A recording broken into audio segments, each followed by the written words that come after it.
tribunal des droits de la personne, qui interdit la récitation de la prière avant les assemblées du conseil municipal et qui ordonne également de retirer les objets religieux de la vue du public. Et en plus, qui donnait 30 000 $ à un certain Alain, j'ai eu peur, j'ai sacré mon camp d'ici, Simoneau. Ce que ça veut dire, c'est que c'est pas compliqué. Vu que c'est pas vendredi qu'on a dit si oui ou non on accepte cette cause-là en appel, ça sera à un moment donné. Quand, je ne sais pas. Ça peut être aujourd'hui, comme ça peut être vendredi, comme ça peut être la semaine prochaine, comme ça peut être dans un mois et demi, j'en ai aucune espèce d'idée. Et je vous ai toujours dit, puis je suis revenu avec ça, le fameux code de Hérouville, tu sais, sur les accommodements raisonnables, parce que le dossier de la prière de Ville-Saguenay, là, j'en entends souvent dire, regardez le prière, puis notre mère, peut-être. Je m'excuse. Mais ce dossier-là, quand vous prenez le temps, ne serait-ce qu'un 30 secondes pour l'analyser, vous allez peut-être en venir à la conclusion que c'est plus gros qu'on pense. Parce que ça ramène encore le dossier des accommodements raisonnables. Qu'est-ce que les autres peuvent faire? Et qu'est-ce que nous, on peut faire? Nous, je dis en tant que catholique, là, je suis catholique, mais je me gâche pas mal plus athée que d'autres choses. Là. Je pratique pas, je crois pas en ça, mais je suis né catholique, j'ai été baptisé, puis j'ai fait tous les sacrements à l'école. Dans ce temps-là, ça se passait à l'école. Maintenant, c'est les paroisses qui s'occupent de ça. Là. Fait que j'ai tout fait ça. Là. Fait que quand je dis nous, là, c'est juste pour pas qu'on se complique la tête. Là. C'est les catholiques versus les autres religions. Et je vous ai ressorti à un moment donné le code de Hérouville. Et à un moment donné, on a reçu un courriel de la part de André Drouin. André Drouin, qui était anciennement conseiller municipal pour Hérouville, qui était à la base de ce mouvement-là. Là, hein. Vous vous en rappelez? L'espèce de mouvement que tout le monde riait, il y a de ça une couple d'années. Puis que finalement, aujourd'hui, en 2011, quand je regarde le document qu'on a reçu et quand je vous ai sorti les normes de Hérouville, c'est peut-être niaiseux, mais bâtard que ça a du sens. C'était vu comme étant quasiment raciste à l'époque quand ça a sorti. Sauf que là, l'histoire d'Alain Simoneau puis de la prière à Saguenay, ça vient nous prouver que les accommodements raisonnables, c'est pas juste pour les gens qui proviennent de d'autres pays. C'est pour même du monde qui sont à l'intérieur, mais qui représentent une minorité. Je vous ai parlé du mouvement laïque québécois. Le mouvement laïque qui est supposé de prôner la laïcité, mais on se rend compte que finalement, le mouvement laïque québécois, tout ce qu'il fait, c'est bûcher sur le catholicisme, point final. Pendant que les autres religions demandent des accommodements raisonnables, le mouvement laïque qui est supposé normalement de s'attaquer à tous les autres groupes religieux également, ne fait que s'attaquer aux catholiques. Ben, André Drouin d'Hérouville, on l'a en ligne ce matin. Monsieur Drouin, bon matin. Bon matin, mes amis. Vous allez bien? Ah, ça va très bien. Ouais, qu'est-ce que vous pensez du dossier qui se passe présentement à Ville-Saguenay, Monsieur Drouin? Ben, ça me fait rire un petit peu, là. C'est la première chose qui me vient à l'idée, mais pour être plus sérieux un peu, c'est que si vous me posez la question personnellement, moi, le maire Tremblay qui fait la prière au Saguenay, ou ça pourrait être un autre maire dans un autre village ou ville qui fait la prière au salon municipal, je suis personnellement en total désaccord avec cela. On n'a pas à faire, d'après moi, là, à faire des incantations à des êtres invisibles pour faire baisser les comptes de taxes dans nos villages. Ceci étant dit, par contre, dans la situation actuelle, au Québec en particulier, lorsque je vois qu'il y a beaucoup d'autres gens, d'autres religions qui viennent de partout, qui demandent toutes sortes de... Moi, j'appelle ça des absurdités, là, mais je veux pas dire que les gens qui demandent ça sont absurdes. Je me dis, mais pourquoi pas que le maître Tremblay ne ferait pas la même chose? Je pense que c'est son droit... C'est un droit acquis, finalement. Là. Je trouve dans ce dossier-là, M. Drouin, c'est toujours deux poids, deux mesures. J'écoute les gens à l'Assemblée nationale. Il n'y a pas personne qui veut nécessairement se mêler de ce dossier-là, à part le Parti québécois, là, qui nous ont sorti là, un projet de loi qui contient absolument rien. mais rien, là. Je sais pas si vous avez eu le temps de le lire. C'est pas long, là. Ah oui, madame. Oui, monsieur, D'habitude, je vous dirais, on prend le temps d'aller à la salle de bain faire un numéro 2 pendant 15 minutes, puis on l'a tout lu. Là, je vous dirais, aller tirer une piste, puis ça va être la même affaire. Mais à part ça, je veux dire, on est en train de laisser Ville-Saguenay tout seul dans un dossier normalement qui aurait dû être réglé plus dans les instances plus hautes que ça. On garde la croix au Salon Bleu, on garde la croix, le crucifix à l'Hôtel de Ville de Montréal.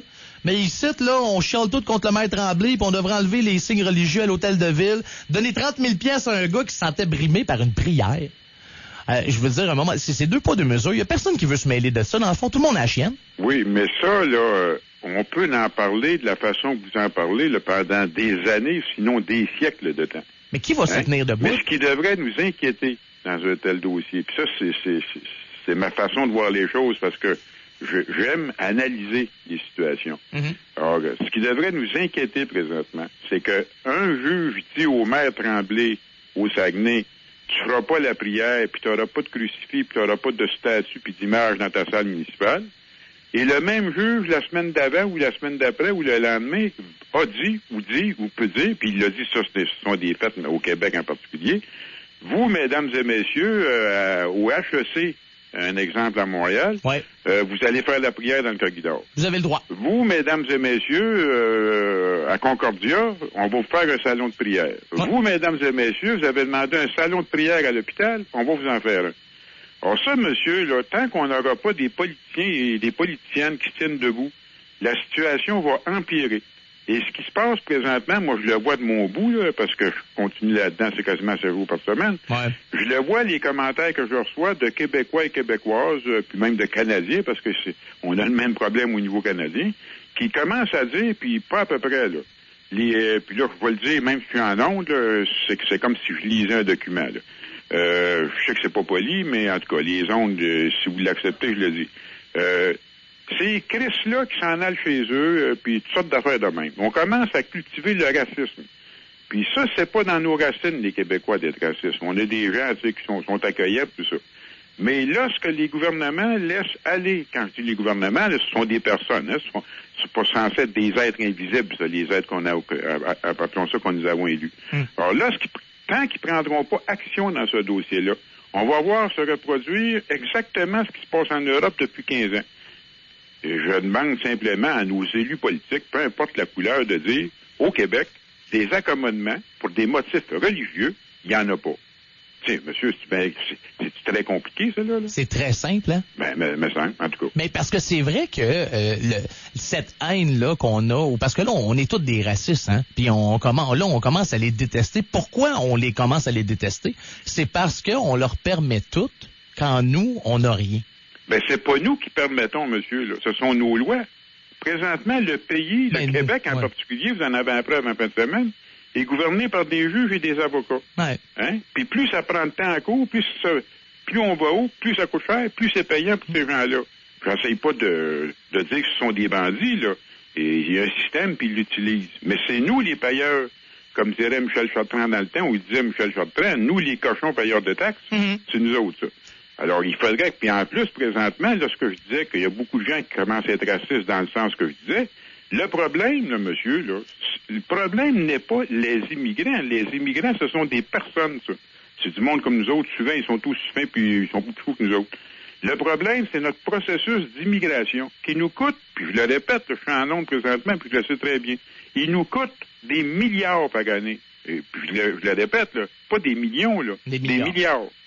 Hein? Puis tout le monde se vante que dit l'immigration, c'est payant pour le pays, tout ça. C'est complètement faux. Je peux vous envoyer des livres si vous voulez. Allez sur les sites web auxquels je participe présentement. Vous allez voir l'information. Alors, tant qu'on ne réglera pas le problème d'immigration ou le processus, plus ça va aller, pire ça va être, mon cher monsieur. Les gens rentrent ici, là, j'en ai rencontré des immigrants, moi, dans les 4 dernières années, là, qui viennent de partout. Surtout qui ont 5 ans et moins au Québec, là. Eux aussi, puis elles aussi, ils commencent à en avoir le bol de ça, là. Ben, savez-vous pourquoi on leur a dit, quand ils étaient dans leur pays, venez-vous au Québec, vous allez, c'est le paradis ici, là. Ben oui. Mais ici, c'est pas le paradis, monsieur, là, et puis je pense que tout le monde le sait. Alors, ces gens-là, souvent, sont qualifiés, ce sont des bonnes personnes, puis devenez qu'est-ce qu'ils font? Ils sont sur le bien-être social, puis sur le chômage.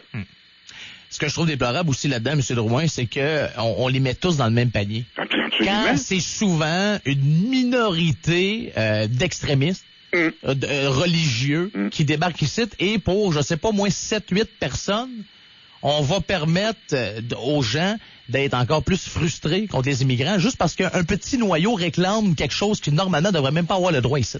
Ben, ils peuvent le faire parce que nos lois leur permettent. Ben, il s'agit de modifier nos lois. Puis ça, pour faire ça, ça prend des élus qui ont des culottes puis des robes. Ici, ils sont tout nus. Quand est-ce qu'on va en avoir des élus avec des culottes puis des robes, M. Drouin? Ben, si vous regardez les histoires de différents pays, des fois, lorsqu'il y avait appelons ça des situations similaires, là où les dirigeants sont absents, il y a souvent eu des émeutes, il y a souvent eu toutes sortes de choses, puis finalement, c'est revenu. Ici au Québec, ça fait longtemps qu'on n'a pas eu de grosses parades dans les rues, là, peut-être qu'il va en avoir bientôt. Pensez-vous, moi je trouve qu'on n'est pas fort là-dessus. On est bon pour chialer, mais quand c'est le temps d'agir, on n'est pas souvent dehors. C'est ça le problème, monsieur. Puis il n'y a pas rien que nous, là. Aller en France, aller en Suisse, quoi qu'en Suisse, depuis une couple d'années, c'est beaucoup mieux, là. Ici, ça fait 4 ans, monsieur, peut-être même un peu plus, mais on va dire de janvier 2007, au début des Rouville. Ouais. Il y a eu, là, des discussions, des réunions, des rencontres, des livres d'écrits, une commission Bouchard-Taylor qui a coûté 5 millions. Après ça, il y a eu la loi 16 que le gouvernement a essayé de passer pour les accommodements. Ça n'a pas fonctionné. La FTQ, la CSN, toutes les grosses organisations ont dit on n'en veut pas. C'est pas moi qui invente ça, là. On commence à avoir pas mal de monde là-dedans, là. Là, le gouvernement est revenu, il dit OK, on va essayer la commission 94 qui n'est pas encore terminée. Ça risque de coûter 7, 8, 10 millions, ça aussi. On ne sait pas quand est-ce que ça va finir. Pour donner quoi? Justement, ça n'a rien donné jusqu'ici. C'est ça. Alors, peut-être qu'il devrait y avoir quelqu'un qui se lève à un moment donné, peu importe la couleur du parti politique, peut-être même se mettre ensemble comme ils ont fait en Europe. Si vous prenez l'exemple de la France, là, dernièrement, il y a 3-4 mois, lorsque la France s'est levée le matin avec, puis tout le monde a dit, là, sauf un, dans toute l'Europe, a dit, des burqas en France, il n'y en a pas. Fini. Il n'y a pas eu de commission d'enquête, là, monsieur, là. Mm-hmm. Hein? Ils sont les élus qui représentent le peuple, la voix du peuple, ils ont dit il n'y a plus de burqa. Ouais. Pourquoi ici on fait des commissions d'enquête, monsieur?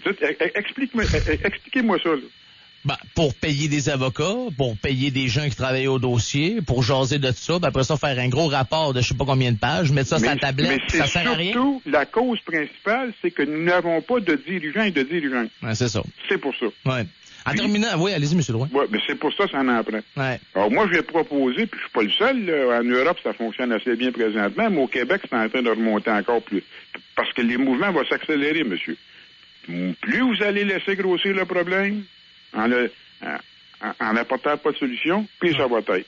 Je vais même proposer, parce que on est capable de voir présentement avec les données, que le fait que, ici, puis il n'y a pas rien qu'ici qu'on fait ça, en passant, il y a d'autres pays aussi, le fait que les religions, c'est une croyance, ça, monsieur. Ouais. C'est pas une science, une religion, là, c'est une croyance. Et les religions, les groupes religieux ne payent pas de taxes et d'impôts. Pensez à ça comme fou, là. Si vous voulez partir un bon petit racket, là, c'en est un, ça. Comprenez-vous? Oui. Pourquoi que les religions ne payent pas d'impôts, monsieur? C'est une multinationale. Ils vendent un produit qui s'appelle, moi je l'appelle la foi, là. Vivre après la mort, puis le paradis. Les gouvernements sont censés gérer notre vivre ensemble le temps que nous sommes vivants.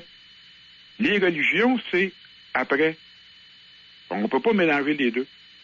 On devrait, puis je le dis très honnêtement, il n'y a pas de cruauté dans ce que je pense que je dis.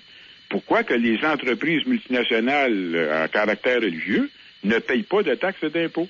Le jour qu'un élu au Québec en particulier va m'avoir répondu à cette question-là, je vais être très content. Oui, parce que c'est un non-sens. C'est un non-sens, monsieur. Carrément. À chaque fois qu'il y a un budget, là, depuis 5-6 ans là, en particulier, là, on dit cette année, il va y avoir un déficit parce que, etc. Ouais. Mais, puis en plus, c'est Bachand qui s'appelle au Québec, il a dit 3-4 fois, tout le monde va contribuer. Hein? Les citoyens, les entreprises et le gouvernement. Sauf les religions. C'est ça. C'est totalement ridicule. Monsieur Drouin, en terminant, on manque de temps, mais on va vous reparler. Ça m'a fait plaisir, monsieur. Mais juste une petite question pour vous. Finalement, après vous avoir quasiment traité de fou et de luberlu, vos normes d'Hérouville sont pas si nounounes que ça, hein? Moi, je les trouve bien corrects. Si vous lisez comme il faut le dernier guide canadien pour les immigrants, lisez la section 4, si ma mémoire est bonne. Le premier paragraphe d'Hérouville en 2007 s'y retrouve quasiment mot pour mot au complet. Ah oui, je sais. J'ai même à un moment donné, il y a peut-être, je sais pas, c'est un mois, je pense. Ouais. J'ai lu les normes d'Hérouville en nombre, puis avant de dire que c'était les normes d'Hérouville, j'ai demandé aux gens de nous téléphoner et de dire qu'est-ce que vous pensez de ça. Puis tout le monde qui nous a appelé, on dit on est bien d'accord avec ça. Après ça, je dis c'est la moindre des choses, effectivement, c'est les normes d'Hérouville. Puis dire qu'avant, on disait, hey, check-moi les débiles, check-moi les gars d'Hérouville, sont-tu fous comme de la merde? Mais finalement, en 2011, on vous donne raison, M. Drouin. Je sais qu'en Europe, on est très, très bien connus, là, et puis au Québec, mais ça va de mieux en mieux, au Canada aussi, mais il faut pas abandonner, hein, Merci beaucoup, M. Ça Drouin. m'a fait plaisir. Passez une bonne journée. Bonjour. Au revoir, M. André.